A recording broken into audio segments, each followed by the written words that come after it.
ఆంధ్రప్రదేశ్లో ఎన్నికలకు 3 నెలలున్నా కానీ అక్కడ పరిస్థితి మాత్రం ఇక రేపో మాపో అన్నట్టుగానే ఉన్నాయి. రోజుకో దగ్గర ఏదో ఒక కార్యక్రమం చేసుకుంటా జర స్పీడ్ మీద ఉన్న జగనాల్ సారు గట్లనే ఇంకో కార్యక్రమం ముంగటేసుకొని ప్రతిపక్షాన్ని ఎట్లా ఆర్చుకున్నాడో చూడుర్రి.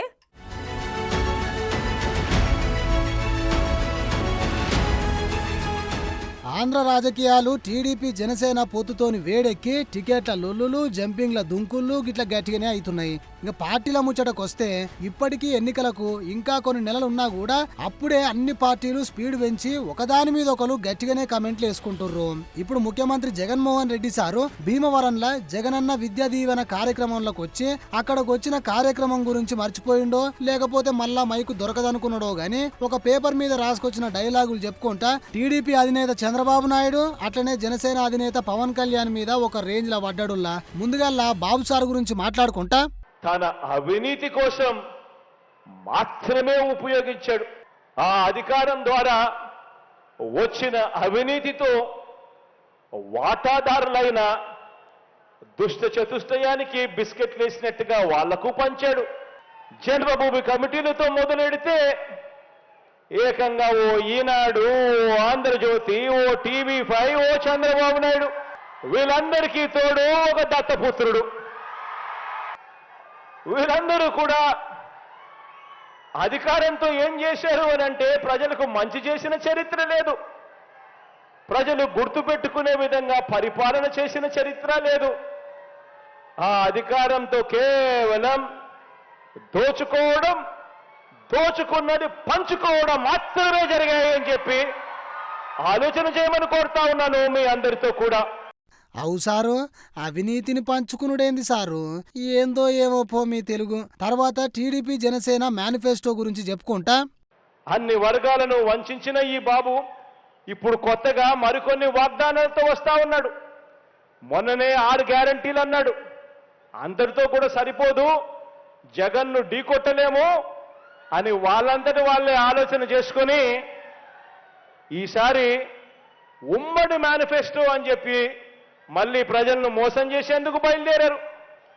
ప్రతి ఇంటికి కేజీ బంగారం ఇస్తారట, ప్రతి ఇంటికి ఒక బెంజ్ కారు కొనిస్తారట. ఆలోచన చేయమని అడుగుతా ఉన్నా. ఇలాంటి వారిని నమ్మచ్చా అని చెప్పి ఆలోచన చేయమని కోరుతా ఉన్నా. అగో అదేంది సారు, 2 పార్టీలు పొత్తులో పోతున్నప్పుడు దాన్ని ఉమ్మడి మేనిఫెస్టోనే అంటారు కదా సారు. అయినా గాని బంగారం కారు అని ఎప్పుడు చెప్పిరు సారు. ఇక ఇక్కడికి బాబు సారుకు ఫుల్ స్టాప్ పెట్టి ఇక్కడికి వెళ్ళి కళ్యాణం సార్ మీద జగనాల సార్కి ఇట్లా చెప్పుకొచ్చిండు. ముందుగా ఇదే భీమవరం ప్రజలు తిరస్కరించిన దత్తపుత్రుడితో మొదలెడతాను. వీరు చేసిన రాజకీయాలు ఎలా ఉన్నాయి అనే విషయం మీద. ఈ దత్తపుత్రుడు పక్క రాష్ట్రంలో ఈయనది శాశ్వత నివాసం. అడ్రస్ ఎక్కడ అంటే మన రాష్ట్రంలో ఉండదు, పక్క రాష్ట్రంలో ఉంటాడు, నాన్ లోకల్. ఇంకా ఆశ్చర్యకరమైన విషయం ఏమిటో తెలుసా? పక్క రాష్ట్రంలో శాశ్వత నివాసం ఉంటూ పక్కవాడు సీఎం కావాలని ఏకంగా పార్టీ పెట్టిన వాడు బహుశా దేశ చరిత్రలో ఎవడో ఉండడు ఈయన తప్ప.